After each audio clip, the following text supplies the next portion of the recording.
நான் இங்கே இருப்பேன் அல்லது அலுவலகத்தில் இருப்பேன், வீட்டில் இருப்பேன். நீங்கள் கைது செய்வதாக இருந்தால் எண்ணில் தொடுங்கள், தொட்டு பாருங்கள், ஆனால் மற்றவர்கள் மேல் தொடாதீர்கள் என்று ஒரு சவால் விட்டதையும் இது ஒரு பொறுப்பற்ற தன்மையாகத்தான் லங்காபூ ஊடகமும் பார்க்கிறது. அதிகமாக சீமான் அவர்கள் ஈழத்தமிழரோடு தொடர்புகளை வைத்திருக்கிறார். இந்த பரிமாற்றத்தோடு ஈழத்தமிழர்களுக்கும் தொடர்பு இருக்கிறதா என்ற ஒரு கேள்வி பரவலாக இருக்கிறது.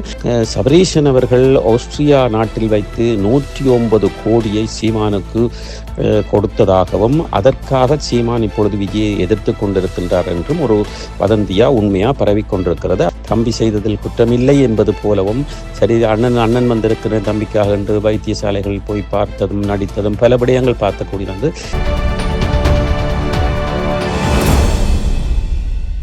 கடந்த கரூர் பிரச்சார அல்லது அந்த பேரணியிலே விஜய் அவர்கள் கலந்து கொள்கின்ற பொழுது 12 மணிக்கு வர வேண்டியவர் 7 மணித்தியாலம் கழித்து வந்ததன் காரணத்தினால் அங்கே அதாவது 41 உயிர்கள் காவு கொள்ளப்பட்டது. இது விஜயினுடைய தவறு என்று பலரும் நீதிபதிகளிலிருந்து எதிர்கட்சி, ஆளுங்கட்சி, விஜயினுடைய ஆதரவாளர்கள் அதில் பங்கு கொண்டவர்கள் கூட அந்த குற்றச்சாட்டை சுமத்தி இருக்கிறார்கள். அது விஜயினுடைய குற்றமா? மக்கள் தேவையற்ற முறையிலே ஒரு கூத்தாடியை விஜயை பார்ப்பதற்கு அல்லது ஒரு நடிகனை பார்ப்பதற்கு இவ்வளவு தூரம் மெனக்கட வேண்டிய அவசியமே இல்லை. அதுவும் குழந்தைகளை அழைத்து வந்திருக்கிறார்கள் என்று மக்கள் மீதும் குற்றம் சுமத்தப்பட்டிருக்கிறது. விஜய் அதற்கு மன்னிப்பு கேட்பதாக இல்லாமல் அவர் தன்னுடைய பக்கத்திலே உள்ள சாட்சியத்தையும் தான் ஒரு நடிப்பு பாணியிலே ஒரு நடிகன் போன்று நான் இங்கே இருப்பேன் அல்லது அலுவலகத்தில் இருப்பேன், வீட்டில் இருப்பேன், நீங்கள் கைது செய்வதாக இருந்தால் எண்ணில் தொடுங்கள், தொட்டு பாருங்கள், ஆனால் மற்றவர்கள் மேல் தொடாதீர்கள் என்று ஒரு சவால் விட்டதையும் இது ஒரு பொறுப்பற்ற தன்மையாகத்தான் லங்காபூ ஊடகமும் பார்க்கிறது. அது அங்கே மக்கள் கொழுமியது தவறா அல்லது விஜய் தாமதமாக வந்தது நிச்சயமாக தவறு என்று நாங்கள் பார்க்கின்ற பொழுது அவர் முதலமைச்சராக வேண்டும், ஆகக்கூடாது, அது தமிழ்நாட்டு மக்கள் பார்க்க வேண்டிய விடயம். அந்த வகையிலே இந்த விஜயினுடைய அந்த ஆர்ப்பாட்டம் அல்லது அந்த பேரணியிலே நடந்த இந்த துன்பியலான 41 குடும்பத்திற்கும் விஜய் அவர்கள் தலா 20 லட்சம் படி அவர்களுக்கு ஒரு நஷ்ட ஈடாகவும் ஒரு உதவியாகவும் செய்திருப்பது செய்யப்போகின்றேன் என்று கூறியது நாங்கள் அறிந்த விடயம். அதே வேளையிலே பாதிக்கப்பட்டு வைத்தியசாலை இருப்பவர்கள், உயிருக்கு போராடி கொண்டிருப்பவர்கள் என்று பலர் இருக்கிறார்கள். அவர்களுக்கு செய்யப்போகின்ற தொகைகளும் அறிவிக்கப்பட்டிருக்கிறது. ஒரு புறம் இருக்க இப்பொழுது உடனடியாக பலர் அவருக்கு ஆதரவாகவும், உதாரணத்தில் எடுத்துக்காட்டப் போனால் செந்தமிழன் சீமான் அவர்கள் உடனடியாக இறங்கி தம்பி செய்ததில் குற்றமில்லை என்பது போலவும் சரி அண்ணன் வந்திருக்கிற தம்பிக்காக என்று வைத்தியசாலைகள் போய் பார்த்ததும் நடித்ததும் பல விடயங்கள் பார்த்தக்கூடியது.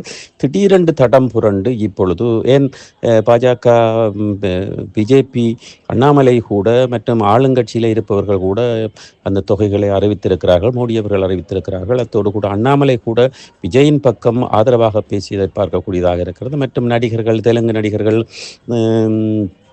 என்று பலர் இவருக்கு ஆதரவு செலுத்தி இருக்கிறார்கள். இருந்தாலும் கூட ஆளும் கட்சியாக இருக்கின்ற தமிழ்நாட்டில் இருக்கின்ற ஸ்டாலின் குடும்பத்தை சேர்ந்த இந்த டிஎம்கே கட்சியை எதிர்ப்பாகத்தான் இருந்தது.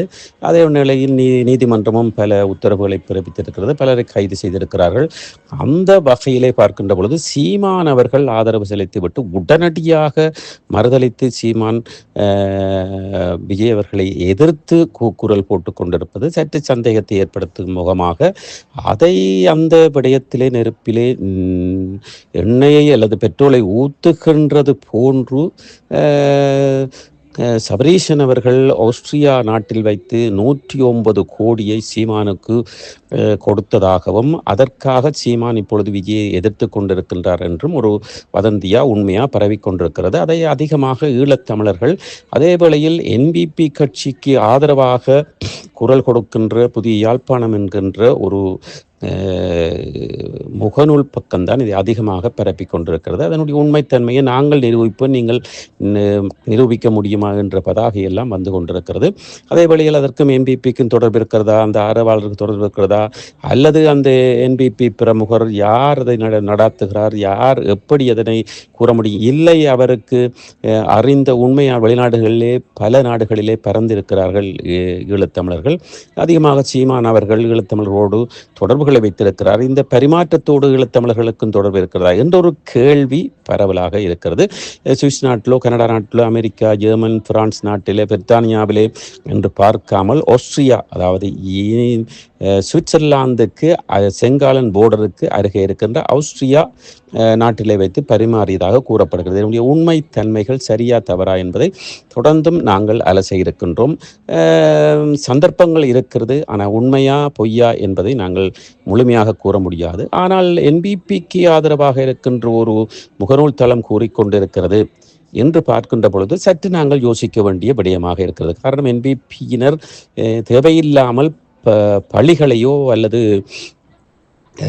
தேவையற்ற குற்றச்சாட்டுக்களையோ போலி செய்திகளையோ அந்த தளத்திலே பெறுவதை நாங்கள் கவனிக்கவில்லை. இருந்தாலும் கூட நாங்கள் தொடர்ந்தும் பொறுத்திருந்து பார்ப்போம், உண்மையா பொய்யா, அல்லது உண்மை என்றால் நிச்சயமாக வெளிவராது. அது காரணம், ஆளுங்கட்சியாக தமிழ்நாட்டில் இருக்கின்ற ஸ்டாலின் அவர்களுடைய கட்சி இதில் இடம்பெற்றிருக்கிறது. இருந்தாலும் கூட ஓரளவிற்கு இந்த உண்மை எதிர்க்கட்சிகளினால் அல்லது எதிர்க்கட்சி ஆதரவாக மீடியாக்களில் வருகின்றதற்கு சாத்தியம் இருக்கிறது. பொறுத்திருந்து பார்ப்போம். தொடர்ந்தும் இணைந்திருங்கள். லங்காபோர் ஊடகம், இலங்கையன். சுவிட்சர்லாந்துல வீடு வாங்க போறீங்க, இல்ல ஆல்ரெடி உங்களுக்கு அங்க வீடு இருக்குன்னா இந்த வீடியோ உங்களுக்காக தான். ஸோ ஸ்கிப் பண்ணாம ஃபுல்லா பாருங்க. ஒரு மனிதனுக்கு வீடு அப்படிங்கிறது ரொம்பவே அத்தியாவசிய தேவை. அத்தியாவசிய தேவைகள்ல முக்கியமான பங்கு வகிக்கிறதே இந்த வீடு தான். ஸோ அப்படி வீடு வாங்குறது, விற்கிறது, இது சம்பந்தமா உங்களுக்கு இருக்கிற நிறைய ப்ராப்ளத்துக்கு சொல்யூஷன் தர ஒரே இடம் தான் உங்கள் செல்வாசக். Your future our vision. இப்போ சுவிட்சர்லாந்துல வீட்டோட வட்டி விகிதத்துல நல்ல மாற்றம் வந்திருக்கு, நிறைய குறைஞ்சிருக்கு. ஸோ நீங்க ஏதாவது அக்ரிமெண்ட் போட்டு வச்சிருக்கீங்கன்னா இப்பவே அதை ரெனிவல் பண்ணி மாற்றி வச்சுக்கிட்டீங்கன்னா உங்களுக்கு நிறைய ப்ராஃபிட்ஸ் இருக்கும். ஸோ இது சம்பந்தமா உங்களுக்கு ஏதாவது அப்டேட்ஸ் வேணும், இந்த மாற்றத்துல உங்களுக்கு ஏதாவது டவுட் இருக்கு அப்படின்னா மறக்காம ஸ்கிரீன்ல தெரிய நம்பருக்கு கால் பண்ணுங்க. சுவிட்சர்லாந்துல நீங்க வீடு வாங்கணும், இல்ல வீடு விற்கணும், அந்த மாதிரி ஏதாவது உங்களுக்கு தேவைகள் இருந்தா மறக்காம எங்களை காண்டாக்ட் பண்ணுங்க.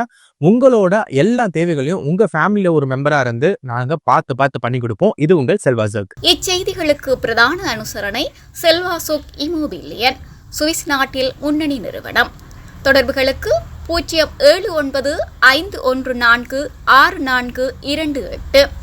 வீடு வாங்க, வீடு கட்ட, வீடு திருத்த மற்றும் வீட்டுக்கடன். Your future our vision. இது போன்ற மேலும் பல முக்கிய சுவாரஸ்யமான செய்திகளை அறிந்து கொள்ள லங்காபோர் யூடியூப் சேனலை சப்ஸ்கிரைப் பண்ணுங்கள். எமது செய்திகள் உடனடியாக கிடைக்க பெல் பட்டனை அழுத்துங்கள். அத்தோடு எமது செய்திகளை மற்றவர்களும் பார்வையிட ஷேர் செய்யுங்கள். நன்றி.